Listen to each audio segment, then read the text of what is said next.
یہاں ایک بات کی وضاحت ذرا سمجھ لیجئے کہ بعض لوگ کہتے ہیں کہ جو خطبہ سننا واجب ہے. خطبہ دیکھیں، ایک تو ہے جمعے کے صحیح ہونے کی شرط.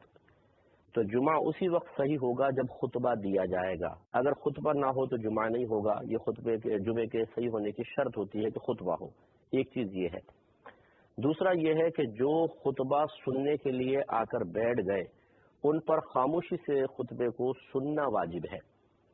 یہ ہے مسئلہ کہ جمعے کے لیے خطبہ ضروری ہے اور جو آ کر بیٹھ گئے ان پر خطبہ خاموشی سے سننا واجب ہے. لہذا اگر کوئی یہ کہے کہ جمعے کے لیے خطبہ سننا واجب ہے تو اس سے یہ تصور آتا ہے کہ اگر کسی نے خطبہ نہیں سنا مثال کے طور پہ تو اس کا جمعہ نہیں ہوگا. جیسے کوئی شخص دیر سے آیا اور بلکہ اتنی لیٹ ہو گیا کہ خطبہ ختم ہو گیا یا ایک رکعت نماز شروع ہو گئی تو اس نے تو خطبہ نہیں سنا.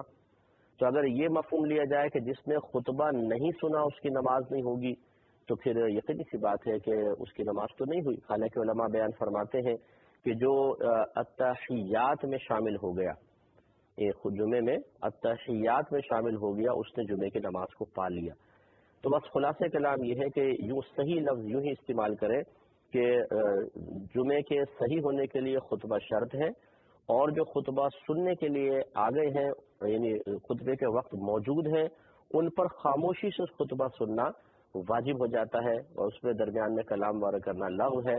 لیکن ایک مقتدی جو دیر سے پہنچا ہے یا گھر سے چلا ہے اس کے جمعے کی ادائیگی کے لیے خطبہ سننا کوئی فرض واجب نہیں تھا، شرط نہیں تھا. چنانچہ اگر وہ نہ سن سکا تب بھی اس کی جمعے کی نماز ہو جائے گی. لیکن میں یہ نہیں کہہ رہا ہوں کہ آپ لیٹ آئیں، یہ ترغیب دینا مقصود نہیں ہے. ہم تو یہاں پہ پہلی حدیث بیان کر چکے ہیں کہ جو پہلی ساعت میں آئے گا اس کو اونٹ کی قربانی کا ثواب ملے گا. تو لہٰذا جتنی جلدی آئے اتنا بہتر ہے، دیر نہیں کرنی چاہیے. لیکن اگر بالفرض کوئی لیٹ ہو جاتا ہے اور اس کا خطبہ نکل جاتا ہے، جماعت میں ڈائریکٹ وہ شامل ہوتا ہے تو وسوسے کا شکار نہ ہو، تشویش میں مبتلا نہ ہو کہ میرا جمعہ ہوا کہ نہیں ہوا. بالکل ہو جائے گا.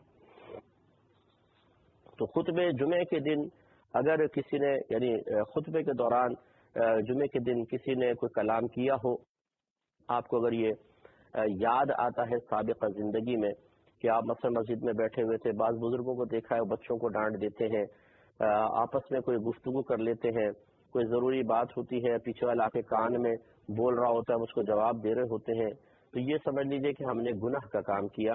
اللہ تعالیٰ کی بارگاہ میں توبہ کرنی چاہیے.